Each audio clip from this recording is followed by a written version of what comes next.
Assalamualaikum warahmatullahi wabarakatuh. Salam sejahtera bagi kita semua.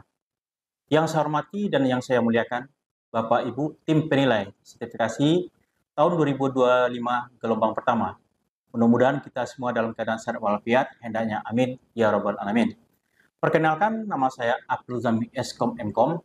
Saya merupakan dosen pada program studi Sistem Informasi Universitas Nahdlatul Ulama Sumatera Barat. Bapak Ibu yang saya hormati, izinkan saya membagikan video PDD UKTPT, pernyataan diri dosen unjuk kerja Tridharma Perguruan Tinggi Bidang Pengajaran.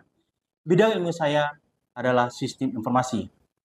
Pada hari ini saya akan menyampaikan tentang teknik pengajaran saya dengan menggunakan metode DIY, yaitu Delivery Interaction Assessment. Pada kesempatan ini saya akan menjelaskan salah satu mata kuliah saya, yakni mata kuliah Dasar-Dasar Sistem Informasi dengan bobot 3 SKS, yang terdapat di semester 1 ganjil 2023-2024. Adapun capaian pembelajaran mata kuliah ini adalah yang pertama, mahasiswa mampu menjelaskan konsep dasar sistem informasi. Yang kedua, mahasiswa mampu menjelaskan ragam sistem informasi. Yang ketiga, mahasiswa mampu menjelaskan teknik analisis dan prinsip penjelasan bisnis dan teknologi informasi. Selanjutnya, deskripsi mata kuliah Dasar-Dasar Sistem Informasi ini adalah mahasiswa mampu membangun rancangan sederhana rencana induk sistem informasi atau IT Master Plan sebuah organisasi atau perusahaan berdasarkan contoh yang sudah ada. Mata kuliah Dasar-Dasar Sistem Informasi adalah yang pertama adalah konsep dasar dan karakteristik sistem informasi. Pertemuan kedua, pendekatan sistem. Pertemuan ketiga tentang informasi. Pertemuan keempat, I dan O dan perangkat lunak. Pertemuan kelima, pengembangan dari sistem informasi. Pertemuan keenam, sumber daya informasi. Pertemuan ketujuh, kuis. Pertemuan ke-8, UTS. Kemudian pertemuan ke-9, basis data. Pertemuan 10 dan 11, Computer Based Information System atau CBIS. Pertemuan 12 dan ke-13, perancangan sistem informasi. Pertemuan 14, kita mengulang berdiskusi tentang materi yang telah terlaksana. Pertemuan 15 kita kuis, dan 16 kita ujian akhir semester. Adapun sistem pembelajaran dan materi yang akan saya lakukan dalam satu semester di awal pertemuan, saya melakukan perkenalan, membangun keakraban dosen dan mahasiswa. Yang kedua, biasanya saya membuka diri diskusi, apapun itu bentuknya terkait perkuliahan dalam bentuk diskusi. Dalam diskusi saya biasanya memotivasi mereka untuk belajar lebih fokus dan lebih giat dan lebih serius.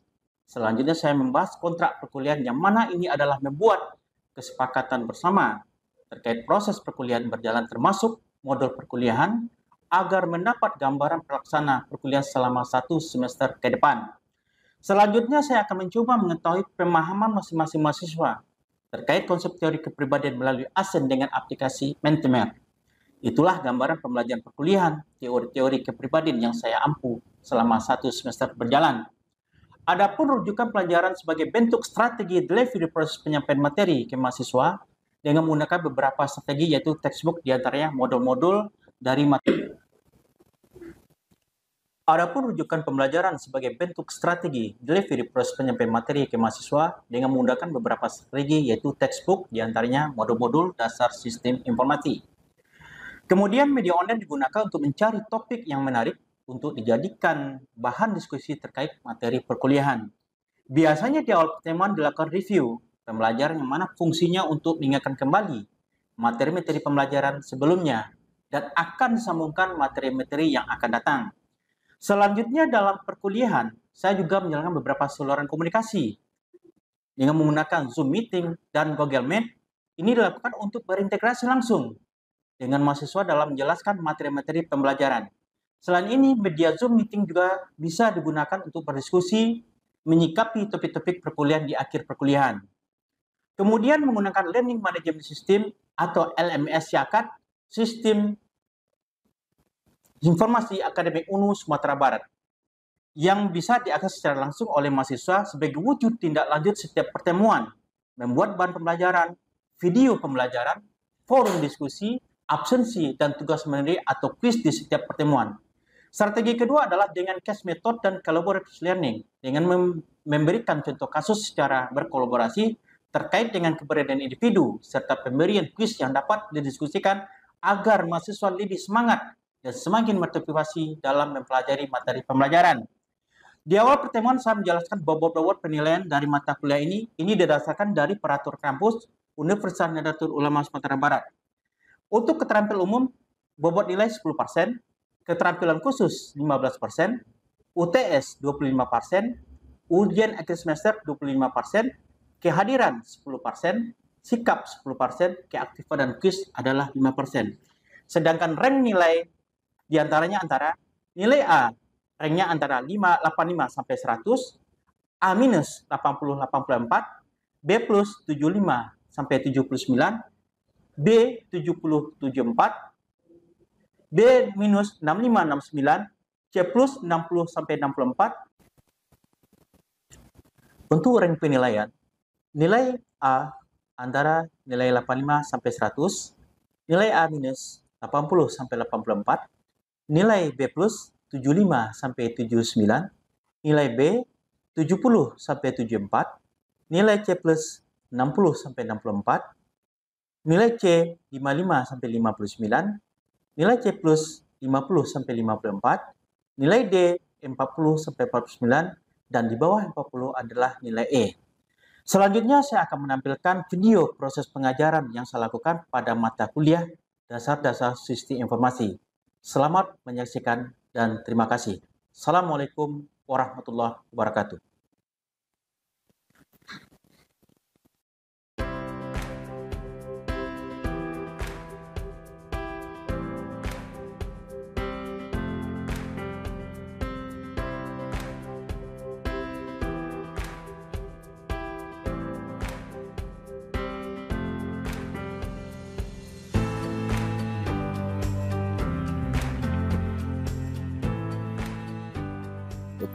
Bismillahirrahmanirrahim. Assalamualaikum warahmatullahi wabarakatuh dan selamat sore. Sehat semua? Baik, ada untuk pertanyaan materi yang kemarin ada yang mau tanyakan? Tidak ada? Baik. Kita masuk ke materi yang selanjutnya itu chapter 9 mata kuliah Dasar-Dasar Sistem Informasi. Yang sekarang kita akan membahas tentang basis data. Baik, apa itu pengertian dari basis data? Basis data terdiri dari kata basis dan data. Yang pertama itu basis dapat diartikan sebagai markas atau gudang. Jadi, basis data itu dapat diartikan sebagai markas atau gudang. Kemudian data apa? Data adalah catatan atau kumpulan. Catatan atau kumpulan fakta dunia nyata yang mewakili suatu objek. Mewakili suatu objek seperti manusia, barang, dan hewan. Nah, kemudian ada seperti manusia juga. Konsep, peristiwa, dan sebagainya yang diwujudkan dalam bentuk huruf, angka, dan simbol, bunyi, dan kombinasinya. Lanjut, kemudian pengertian basis data atau database. Database adalah himpunan kelompok data yang saling terhubung dan diorganisasi sedemikian rupa supaya kelak dapat dimanfaatkan kembali secara cepat dan mudah. Yang kedua pengertiannya, kumpulan data dalam bentuk file, tabel, arsip yang saling berhubungan dan tersimpan dalam media penyimpanan elektronis untuk kemudahan dalam pengaturan, pemilahan, pengelompokan, dan pengorganisan data sesuai dengan tujuan. Bisa dipahami? Lanjut. Dengan basis data, seseorang dapat menyimpan sebuah informasi seperti data mahasiswa, kepegawaian, atau produk ke dalam seperti cakram magnetis atau disk melalui perangkat komputer untuk kemudian data tersebut dapat kita gunakan sesuai keperluan. Next. Nah, pengertian sistem basis data. Secara singkat, sistem adalah kumpulan komponen yang saling berhubungan dan disatukan untuk bersama-sama untuk mencapai suatu tujuan tertentu. Next. Nah, kita lihat di sini, basis data adalah objek yang tidak dapat bergerak. Jadi intinya, basis data itu tidak dapat objek yang tidak bergerak. yang membutuhkan program aplikasi sebagai penggerak atau pengelolanya. Seperti apa? Ada kita kenal Windows, kemudian ada Linux, Unix, dan lain sebagainya. Kemudian pengertian sistem basis data. Kita lihat di sini, sistem basis data adalah sistem yang terdiri atas kumpulan tabel data yang saling berhubungan dan kumpulan program yang memungkinkan beberapa pemakai atau program untuk mengakses dan memanipulasi tabel data tersebut. Nah, kita lihat di sini. Setelah kemudian itu kita akan membahas itu apa tentang komponen-komponen apa yang ada di sistem basis data. Yang pertama, perangkat keras. Mungkin dari kata-kata udah perangkat keras, yang jelas perangkat keras itu artinya bisa diraba dan bisa kita lihat. Kemudian sistem operasi. Apa itu sistem operasi? Mungkin saudara-saudara pernah mengenal apa itu namanya Windows. Kemudian kayak Windows dikeluarkan dalam produksi Microsoft, ada namanya Linux, Unix, dan lain sebagainya. Kemudian basis data. Yang keempat, Database Management System atau DBMS. Ini masuknya nanti ke dalam bahasa pemrograman nanti. Saudara-saudara sudah pernah belajar bahasa pemrograman? Apa contohnya bahasa pemrograman pernah pelajari? C++ dan lain sebagainya. Kemudian pemakai atau user atau kita lebih kenal dengan nama brainware. Itu kita sebut dengan admin atau operator. Kemudian ada aplikasi atau perangkat lainnya. Kemudian adanya perangkat keras. Kita bahas satu-satu dulu. Tadi sebelumnya ada nama perangkat keras. Kita lihat jelaskan secara mendetail. Apa itu perangkat keras? Perangkat keras atau hardware yang umumnya terdapat dalam sistem basis data adalah itu seperti komputer, hard disk, memori sekunder, perangkat komunikasi jaringan. Nah, kita jelasin dulu. Komputer, udah tahu apa ya komputer? Ini, kita lihat nih, semua laptop ini disebut kita komputer. Yang kedua, kita lihat juga ada nama memori. Memori ada di dalam. Yang bisa kita tambah, pernah dengar memorinya beberapa giga, yang ukuran mulai dari mega, gigabyte, itu disebut dengan memori. Flash disk pernah lihat? Ada yang nggak tahu flash disk? Flash disk adalah perangkat yang guna untuk menyimpan data yang bisa kita colokkan ke dalam komputer atau laptop. Kemudian kita jelaskan lagi apa itu sistem operasi. Sistem operasi adalah program yang dirancang untuk mengaktifkan sistem komputer. Yang seperti Bapak jelaskan tadi, ada termasuk seperti Windows, Unix, dan Linux. Lanjut. Nah, kemudian itu apa itu basis data? Basis data adalah kumpulan data yang terorganisir, yang baik sehingga data tersebut mudah disimpan, diakses, dan juga dapat dimanipulasi. Sistem basis data dapat terdiri dari beberapa basis data yang memiliki data masing-masing. Next. Nah, kemudian apa itu DBMS atau Database Management System? Coba saudara lihat di sana.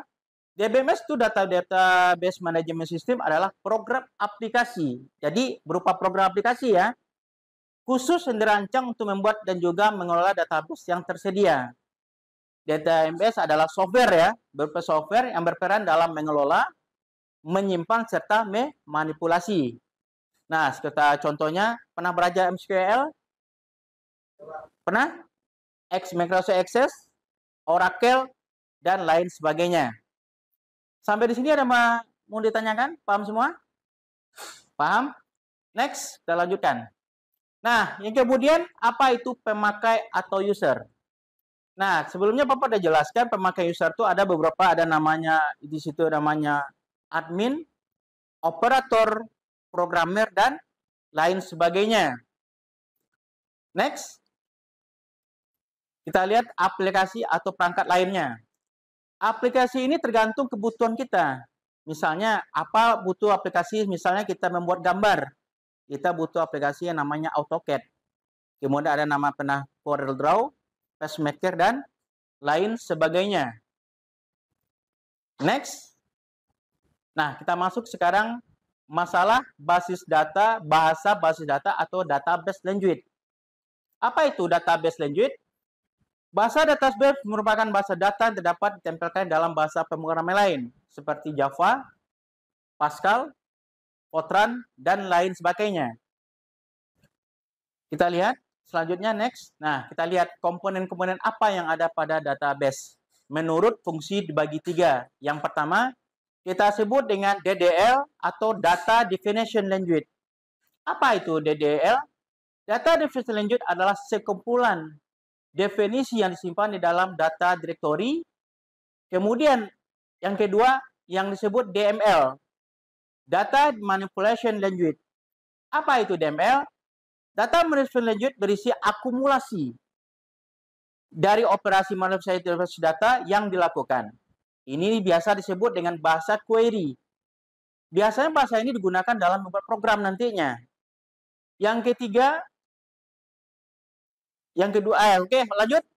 Kemudian kita lihat fungsi dan tujuan basis data. Yang pertama, ketersediaan atau availability. Apa itu availability?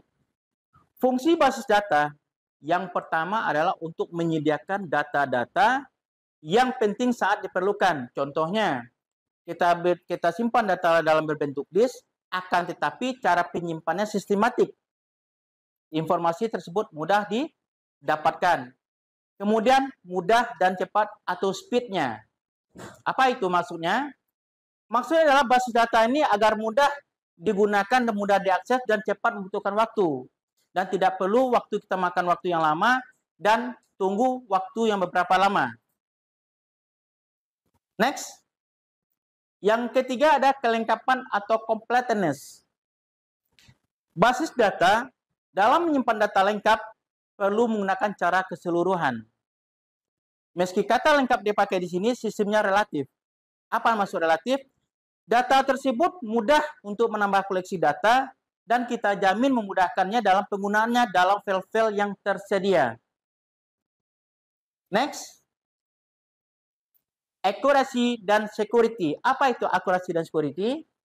Accuracy dan security fungsinya database selanjutnya adalah jadi agar data kita itu aman, maka dalam penggunaan file-file ini kita perlu untuk menghindari kesalahan dari proses entry dan juga dalam proses penyimpanan atau data store.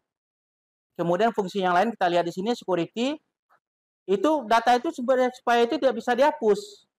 Apa kenapa tidak bisa dihapus? Karena supaya mudah diakses agar haknya dapat dilakukan sesuai hak dan kegunaannya. Next. Stroke dan efisiensi. Apa itu stroke dan efisiensi? Maksudnya adalah pengorganisasian data dilakukan dengan baik dengan tujuan untuk menghindari duplikasi data yang berpengaruh pada bertambahnya ruang penyimpanan yang bermanfaat dalam menghemat space penyimpanan dalam basis data. Oke? Dalam semua materi yang Bapak sampaikan, ada yang mau tanyakan? Ada yang mau bertanya? Silakan Rehan, apa yang mau ditanyakan? Saya, Pak. Ya, silakan. Izin bertanya, Pak. Ya. Jelaskan hubungan pada komponen data antara perangkat keras dan sistem operasi. Baik, terima kasih.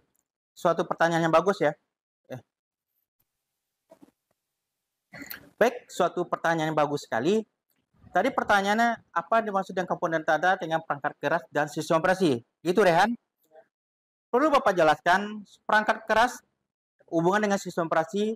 Tanpa ada perangkat keras, sistem operasi tidak bisa berjalan. Contohnya, ini sebuah laptop. Ini adalah perangkat keras. Kira-kira aplikasi Bapak jalan ini bisa jalan nggak kalau nggak ada sistem operasi? Jadi intinya, antara perangkat keras dan sistem operasi tersebut, perangkat keras paham maksudnya kan?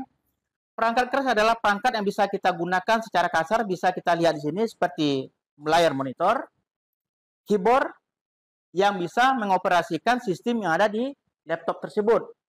Yang sistem operasi ini adalah aplikasi yang kita gunakan yang dibantu oleh perangkat keras ini.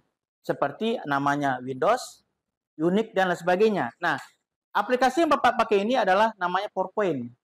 Untuk dilaksanakan untuk slide. Untuk menjelaskan suatu materi. Kira Saudara Ryan dan mau tanyakan lagi? Paham? Paham? Nah, ada lagi bertanya? Cukup? Kalau tidak ada mau tanya, Bapak mau tanya sama saudara-saudara. Nah, mungkin saudara-saudara pernah mengenal itu namanya hardware, brandware, dan software. Pertanyaan pertama dari Bapak, mungkin si Vanessa. Apa itu disebut dengan hardware? Hardware adalah perangkat keras pada komputer yang berupa bagian fisik seperti CPU, monitor, komputer, dan hard disk. Baik, itu pertanyaan kedua. Apa itu yang dimaksud dengan brandware? Lidra.